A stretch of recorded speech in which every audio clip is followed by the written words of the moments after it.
শোর অ্যাকোরিয়াম মালয়েশিয়ার ঐতিহাসিক শহর মালাক্কার ঠিক কেন্দ্রস্থলে দ্য শোর শপিং গ্যালারির দ্বিতীয় তলায় অবস্থিত।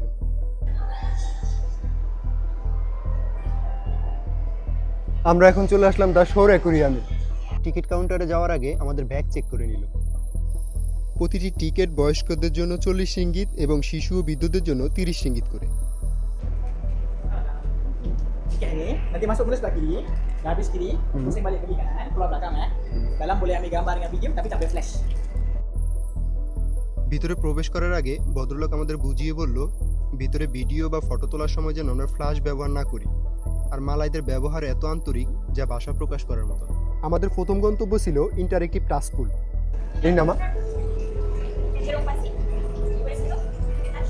এখানে টাচ ধরতে পারো। এখানে আমরা সামুদ্রিক শসা, সামুদ্রিক অর্চিন এবং বাঁশের হাঙরের মতো বিভিন্ন সামুদ্রিক প্রাণী স্পর্শ করতে পেরেছিলাম।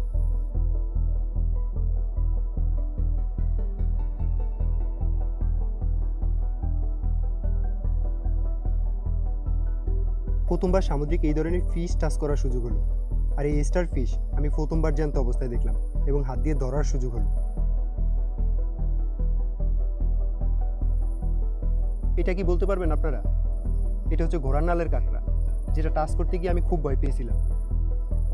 তবে এখানকার কর্মীরা খুব সহায়ক এবং সামুদ্রিক জীবন পরিচালনার ক্ষেত্রে এরা সঠিক নির্দেশনা দেয়। বাই দ্য ওয়ে, একটু সামনের দিকে যেতেই আমাদের একটি চিংড়ি মাছের দিকে চোখ পড়ল।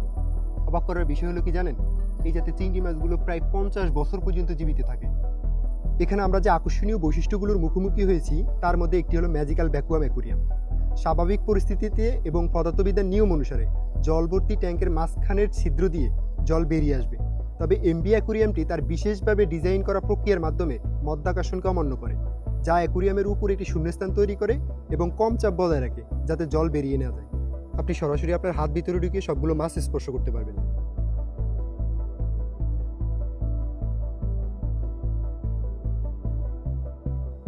এবার আরেকটি সেকশনে আসার পর দেখলাম ছোট ছোট অনেক প্রজাতির মাছ দিয়ে অ্যাকোরিয়াম সাজিয়ে রাখা হয়েছে। আর এই সেকশনের নাম দেওয়া হয়েছে অ্যাকোরিয়াম ব্যাক টু নেচার। এটি একটি অস্ট্রেলিয়ান প্রজাতির বিষাক্ত সাপ, যা সচরাচর দেখা যায় না। এই ছোট্ট প্রাণীটার নাম কি আমি জানতে পারিনি, তবে এটা চলার ধরন অসাধারণ। মনে হয় যেন চলতেছে না, নকশা করতেছে। এটি একটি আফ্রিকান বুলফ্রগ, আর এটাকে দেখে মনে হচ্ছে এটা আমার থেকেও বেশি অলস। প্রথমে আমি ভেবেছিলাম এগুলো সজারু, কিন্তু পরে জানতে পারলাম এগুলো আফ্রিকান প্রজাতির হেজহগ। আমাদের প্রথমবার হাঙর দেখার অভিজ্ঞতা হলো, যেটা সবসময় আমরা মুভিতে দেখতে পাই, সেটা আজকে নিজ চোখে আমরা দেখতে পেলাম। বেস্ট লাগলো এই সেক্টরটা ভিজিট করে। এই অ্যাকোরিয়াম পৃথিবীর বাস্তুতন্ত্র সম্পর্কে জানার জন্য এবং স্থল থেকে সমুদ্র পর্যন্ত প্রাণী আবিষ্কার করার সুযোগ করে দেওয়ার জন্য একটি অসাধারণ ইন্টারেক্টিভ প্লেস।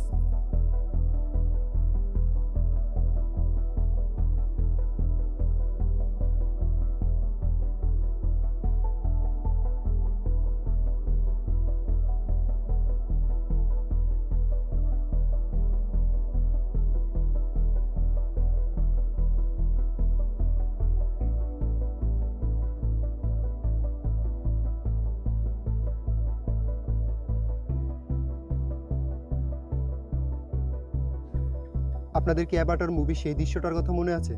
এই গাছটার নিচে দাঁড়ালে আপনার প্রথমে ওই মুভির কথাই মাথায় আসবে।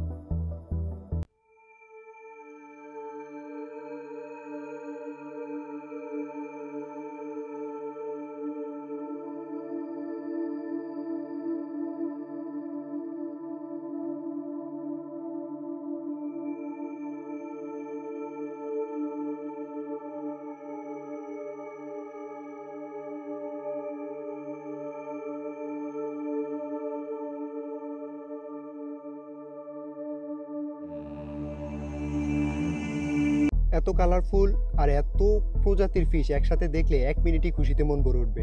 আমি বলবো আপনারা ফ্যামিলি নিয়ে এখানে ঘুরতে আসবেন। আমার মনে হয় বাচ্চাদের জন্য বেস্ট একটা প্লেস এই অ্যাকোরিয়াম।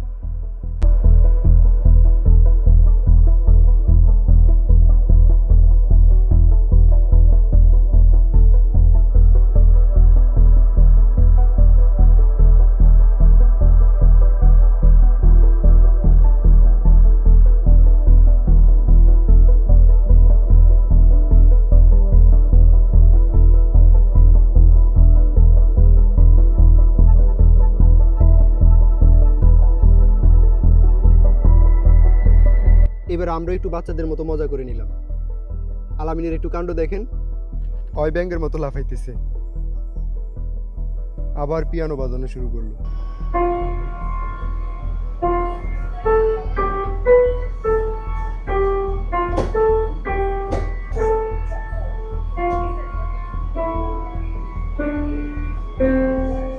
হাজার হাজার আশ্চর্যজনক প্রাণী দেখে এবং অজানাকে জানতে গিয়ে আমাদের প্রায় 2 ঘন্টা পার হয়ে গেল, বুঝতেই পারলাম না। আজ এই পর্যন্তই, দেখা হবে নেক্সট ভিডিওতে। ধন্যবাদ।